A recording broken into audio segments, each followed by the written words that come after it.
No, I'm not a writer. Okay.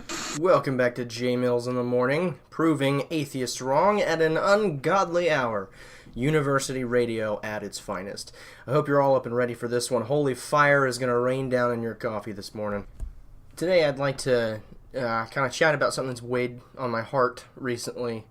You all are probably aware in the news of everything that's going on. I mean, we've got people are saying that we're on the brink of war with North Korea. There's tons of natural disasters that are happening all over the world, ones that are in mainstream media and ones that aren't even being talked about. There's just a lot of people hurting right now. It's really easy during these times to kind of sit back and say, well, God is absent in all of this. And it really isn't an educated answer just to resort to. However, if you're like the rest of me anyway, we've all at one point felt this absence, this hole that doesn't seem to be capable of being filled by anything else other than God. We just kind of assume that it's because God's not there. We've dealt with hardship, we've dealt with pain, the same stuff that people are dealing with all over the world right now.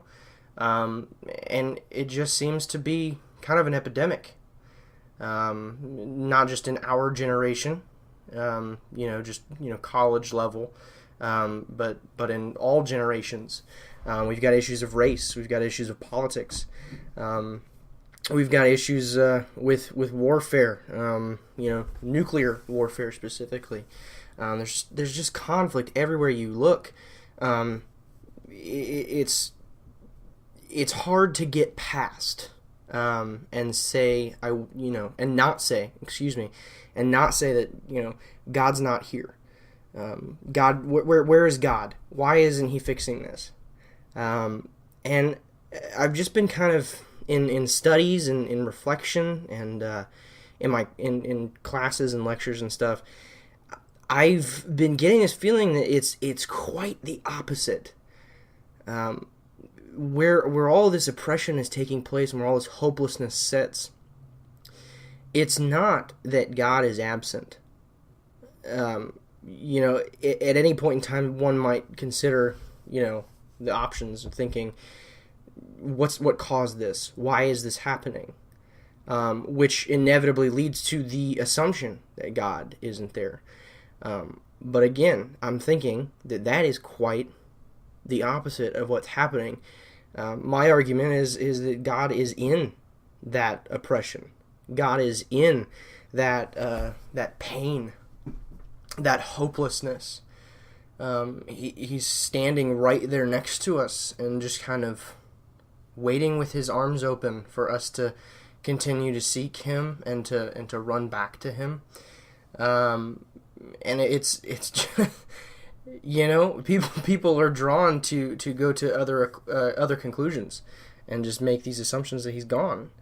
But He's there, and we can see that. I remember watching in the news how during Hurricane Harvey,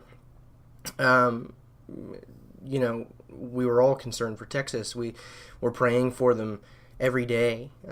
We'd lift them up publicly in classes and in congregational gatherings. We're so far away, and we don't quite know what to do. We at that particular time, we probably can't relate to the hopelessness and the pain that they're feeling. Most people, people losing their lives. Those people who are related have lost their loved ones, and then people who have literally just lost all of their possessions. And I remember thinking that, all this in the media on top of the racial hatred that's just plaguing our country right now, it just seemed to weigh down my mind. And, in a way, I kind of felt guilty for taking that on. But then to turn around and see this overwhelming response from people of all colors, all races, all over the place, from every possible origin, If they're not in Texas, they were going to Texas. If they're in Texas and they're suffering, they're helping each other. They just banded together, and you see this massive amount of love and compassion coming from all of these various sources. And it's in a time where you kind of had to sit back, and I remember thinking to myself, I have not seen that in a while. I have not. It's hard to turn on the television anymore and see something good come out of any disaster or any point of conflict. But God showed himself there. And I think it was partially due to our response to him. Something about that natural disaster, and something about those people in Texas suffering, brought out a compassion in us. I think back to how did God act in that situation, and I think that he just opened up our hearts to those people. Now this begs another question, though. If God is here, if God is immanent in all of our struggles and all of our sufferings, where is he in areas that we don't necessarily see him? And I have to kind of return to that human error side of things. I don't think that it's God who's not doing anything. I think it's the people who aren't doing anything. It is God's immanence. God's immanence can warrant an immediate response. It's a command to respond and to accept and to take action. In essence, faith without works is dead. The book of James is a really great book to, first of all, study plainly, but also to, have that devotional time and really pull out what it's trying to say to people of our generation. I mean, there's a lot of ministry majors that are probably listening right now, and it's our generation is up and coming. Our faith is still developing, and if you don't agree, then we probably should have a conversation. One's faith is always developing, and James is really a good book to kind of teach us how to live out this faith in a world that chooses not to. James chapter 2 verses 14 through 26 is a really great passage to study on. In that, I'm not going to go over the whole thing, but the first part is it starts in verse 14. What use is it, my brethren, if someone says he has faith, but he has no works? Can that faith save him?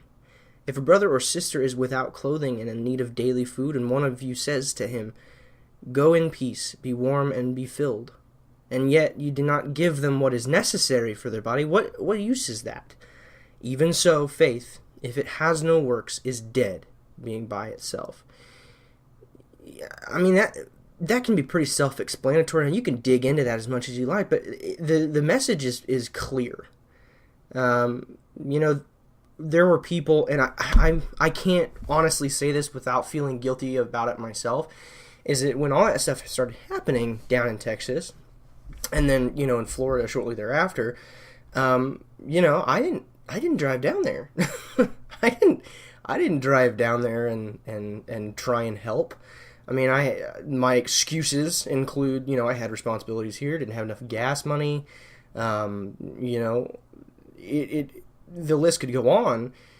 And then we prayed for them, yes. And I think that prayer is what one would consider works in that example.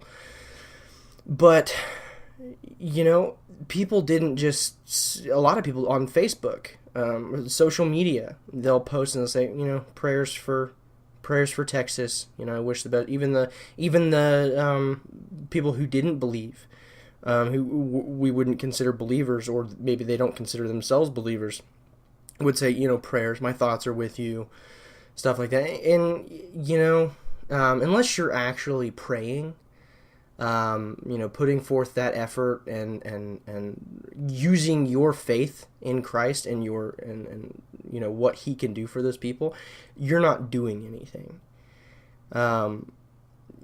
that faith is meaningless if it is not met with works of faith. And I think that we can kind of look at this and just kind of that's a good principle to live the rest of our lives on, is in the midst of all this tragedy where we don't see God, or the people affected might not see God. This is something that we can counter. God made us. God put us in this position. We're being called to ministry. If we can't do it, who can? How are we going to trust that someone else is going to fill that void? We can show the love of Christ to those people, and we, in essence, can be the presence of Christ to them. And not saying, not going about it to make them think that we are Christ, because we are not Christ. But Christ can live through us into those people's lives. And if that brings them closer to the Father, through that and through their suffering, and they see that other people care and other people are willing to do things for them, I'd say that is a job well done. The fact remains that God is immanent in our lives, in our suffering. He's immanent and present in every single tragedy that occurs all over the world. And it's an immanence that is transcendent. That doesn't make much sense unless we dig into it. The idea of transcendence is that God is above us. God is incomprehensible. He is other. We could not possibly fathom his existence, his actions. And this concept of his immanence is something that we can't understand. It's kind of like Santa Claus. How are we supposed to believe that, an overweight guy in a red suit can go to 7 billion people in one night delivering presents? As children, we believe that. We may have questioned it. We may have asked the obvious questions with our obvious and warranted doubt, but we believed it because our parents said so. It's just something that we knew as truth. We saw that presents were under the tree, and we just accepted that belief. God's immanence is similar. We can't understand how he can be in those situations. And especially if he's in those situations in a difficult to understand way. Like his methods, his reasoning, we can't understand. And yet we have to have faith that he's there, because he is. And we can see that if we look deep enough. So we're almost out of time here. But I just kind of want to leave you with these final thoughts. There's a guy named Thomas Coke, and he was kind of a right-hand man of John Wesley. I've been kind of dabbling into his commentaries. He has commentary over the majority of the Bible, I think, if not all of it. And going back to this James chapter 2, this passage, he has something to add to this discussion. He says, "Another great error into which the Jewish Christians had fallen in the first age, and which made them negligent of good works, was this. They fancied that the speculative belief of the doctrines of the gospel, to which they gave the name of faith, was sufficient to save them, however deficient they might be in good works. A fatal error, which has too much prevailed in the modern times likewise." I mean, this was back when, John Wesley was at his prime. And they saw this problem then. And I think that this is a perpetual problem. I don't think it's a problem that you can get away from. This issue of faith and works need to go hand in hand. I like to say, and this is just kind of my gathering of thoughts here, is that faith and works need to act simultaneously as a singular effort to acknowledge the immanence of Christ. And key words there is acknowledge, because you can only acknowledge something if it's present, and I think that God is present. always. We just need to acknowledge it. There's times in these tragedies, and this can be anything. I know I talked about the hurricane, but this is in any situation. In the midst of political, natural, and societal issues and oppression in any form, God is present, and we need to acknowledge that with faith and good works together, because that's what's really going to spread the love of Christ to those who don't necessarily see it at any given time. This is just an important reminder of how we need to live our lives, period.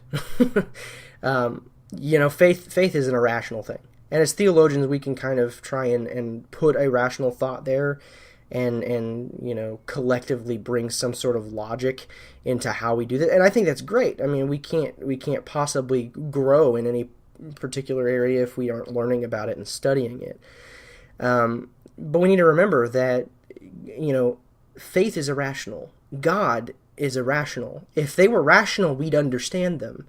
And our human understanding would be enough. It would be enough to answer these hard questions like, where can I find God amidst this tragedy? I mean, I just want to kind of leave you with this thought. God's, and I may have said this already, God's immanence is transcendent. The concept that God is here, even when we don't necessarily feel him, is irrational. But through faith, also irrational, we must acknowledge that he is there. And if he's not acting as directly in a situation that we might want him to, we need to keep in mind that he is probably allowing us to grow in some form and fashion. So, guys, in closing, don't think that the world is ending every time that a natural disaster happens, every time that it comes out on, the news that we're at the brink of war with North Korea. Every time that in the news there isn't any sight of good in the world. And it's basically society just reflecting this sense of hopelessness on a national and international level. And this isn't good. We need to pray for those people who are suffering. If you're suffering, I'm praying for you. We don't have to be in other countries. We don't have to be in the middle of a hurricane or affected by earthquakes to be suffering. I'm a believer that pain is relative, and God knows that. And he's imminent in your sufferings. And I think that we just need to, on a global level, need to realize that God is there. God is with us. And as long as we're doing our duty as Christians and doing these good works through our faith, I think that everybody is going to have a little glimpse of that. And I think that we just kind of need to establish that today, and we need to establish that this is just kind of a context that we need to live by. And I think that it can do a lot of good for our campus. I think it can do a lot of good for our city and our nation and our world. So today, I hope that this touched you. I hope that this maybe resonated with something that you were thinking about, or maybe it put something else on your heart that you just kind of hadn't put into words yet. I hope that this finds you well, and I hope that God can work through my words today and maybe enlighten people and maybe open their hearts a little bit more. Thank you for listening today. I hope that you all have a wonderful day and a wonderful rest of your week. I will talk to you guys next week, bright and early. JMills in the morning. See you later.